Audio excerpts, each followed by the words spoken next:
What's up, y'all? My name is Mike. Welcome to another episode of Dissecting Life with Mike. So today I just want to share some things I've been reflecting on. And I will just say three things I discovered. And it's coming from the three things that I learned from lowering my expectations. Now, this year has been very pivotal as far as my reflective journey.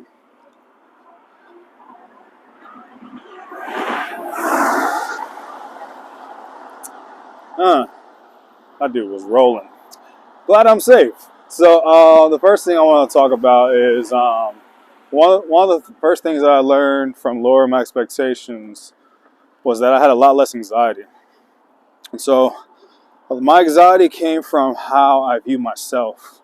I put myself on this pedestal, and I set very high expectations for myself and sometimes for other people. So the first thing I realized is that when I lowered my expectations, I had a lot less anxiety. Well, actually, we'll just say that my anxiety was a lot less severe. It wasn't as, prevalent. Wasn't as strong. And, the anxiety mainly came from myself because I have these high expectations of myself. But I also have high expectations sometimes for other people. And when, you want control of your life and you're not able to get that control, or sometimes you want to control people, and you can't, you get irritable. And so I learned that, when I just lower my expectations, understand that, life is going to come the way it's supposed to. There are only so many things that I can control, and that you should never, ever try to control people or wish that, they would do something that only you would approve of, or like, you want people to agree with you. So, just staying more or less in your own zone, letting people be, everything will be better after that. The second thing I discovered when I lowered my expectations was my ability to deal and cope with uncertainty. Now, kind of going back to the control factor, there's a lot of things that you want to control, but there's this quote. It's by Aisha Akambi, and she said that life isn't about happiness, it's about wholeness. And I love that because, the way we live life right now and the way that we're able to kind of create our own reality, especially with social media and stuff like that, we only filter things through like this happiness lens. And, we never show our hardships. We don't show, the struggles that we went through, how we got there. We edit everything out and, display it the way we hope people would enjoy it, even with this image right now. And so, yeah, you got to look at life for everything that it is and understand that some things aren't going to always go the way you planned. You can't control everything. Life is not perfect.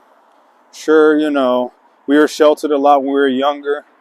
And, the people who took care of us, established this kind of fantasy to protect us. But I feel like some of us keep protecting ourselves and, we don't look at life for all that it is. So there's going to be bad. There's going to be good. There's going to be sweet. There's going to be sour. There's going to be up. There's going to be down. There's going to be dark. There's going to be light. So that's just life. Now, last but not least, the third thing I found out when I lowered my expectations was I had a lot less internal conflict, as well as, more peace.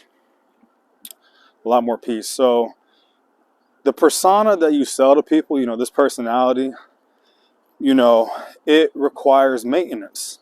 It requires a lot of maintenance. And depending on how much effort you're putting forth in order to maintain this persona really determines your peace.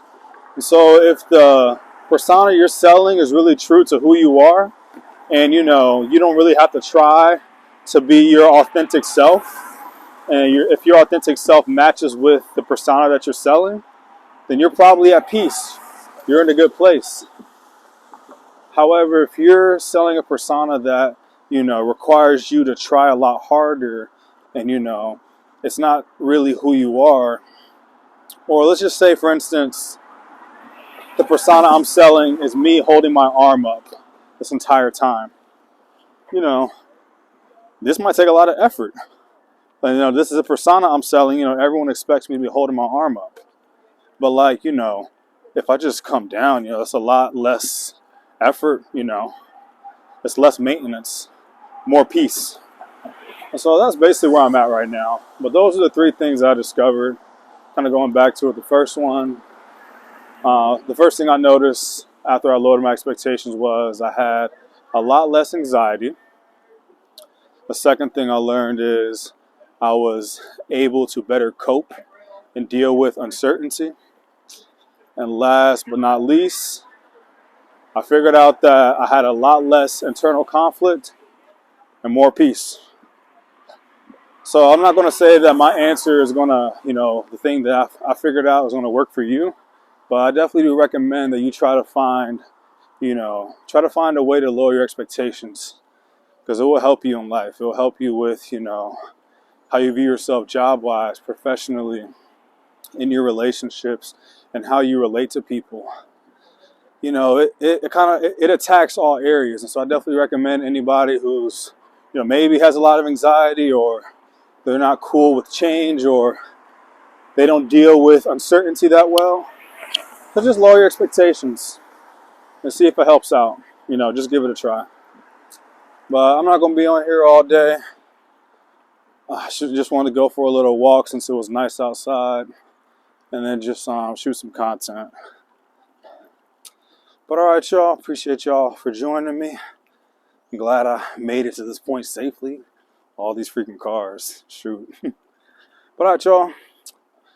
This has been another episode of DOW Mike. I appreciate it if you guys would comment, share anything that, maybe this resonated with you a little bit, and you have some other things you've been reflecting on, and maybe you've been lowering your expectations, and you discover some other stuff about you that I did not list. So yeah, share. I would love to hear it. All right, y'all. I will see y'all in the next one. Peace.